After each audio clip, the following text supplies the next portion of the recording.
we can talk to Tom Pope, who's the Deputy Chief Economist at the Institute for Government. And let's talk a bit about the delay in that economic statement we were expecting on Monday. It's now November the 17th. It's going to be a full autumn economic statement. And of course, big decisions in the next couple of weeks then, maybe slightly delayed decisions, but still big decisions about possible big spending cuts and possible tax rises. What do you think we will hear on November the 17th? Well, it's difficult to know, obviously, until it happens exactly what's going to be there. But it seems pretty inevitable that some combination of tax rises and spending cuts are going to need to be announced in order to get the public finances looking sustainable.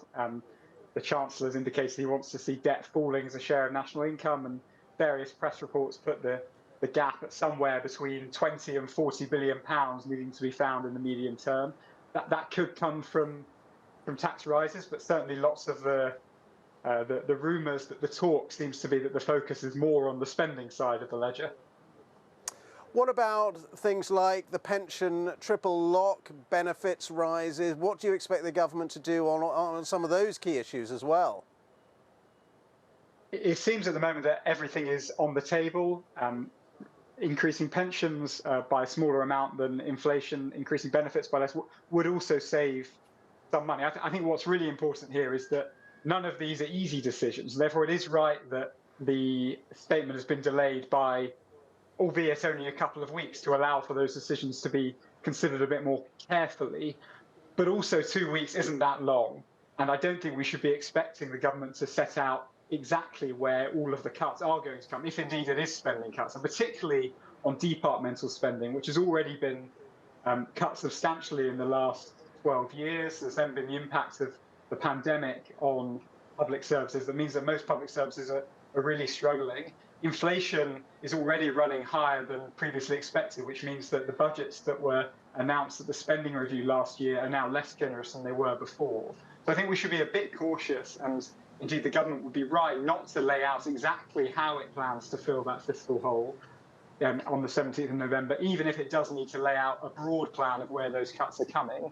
Instead, it needs to make sure that any plans that it does have for spending are consistent with its broader priorities for government, because it's, the spending choices you make have a big impact on what you can achieve as a government. And I don't think we should be expecting Rishi Sunak and Jeremy Hunt to hammer all that out, identify all the areas for cuts in 2.5 weeks. The Institute for Government have released a paper about austerity. And of course, a lot of people are thinking we're in a big economic hole at the moment.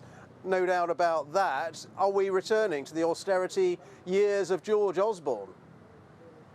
Well, what the paper shows, that we put out today with SIPFA, shows that certainly if you're looking for 40 billion worth of cuts in day-to-day spending, even 20 billion, you're talking about cuts in real terms, less than inflation over the next few years, along the types of level that we saw in the 2010s, and also that we should expect those cuts to be harder to find now than they were then.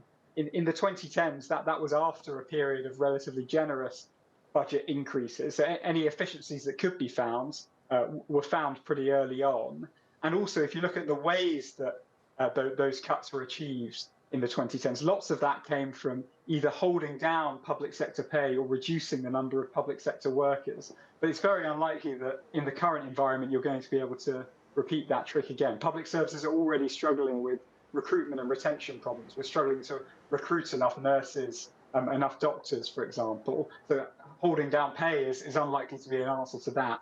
And whereas in 2010, public sector pay was actually at quite a high end compared to private sector pay, because private sector wages had fallen during the Great Recession. We're actually at a point now, after 10 years of public sector pay restraint, that public sector workers are getting less relative to the private sector than they have been in recent years. So yes, that there could be further cuts. If there are, they are going to be difficult to achieve. And that's why we're arguing that the government needs to really take its time to work out, if it does want to implement those cuts, where it wants them to fall, to ensure that it can still meet its broader priorities. OK, well, it's got a bit more time. It's got till November the 17th. Tom Pope, Deputy Chief Economist at the Institute for Government, thank you very much for your analysis.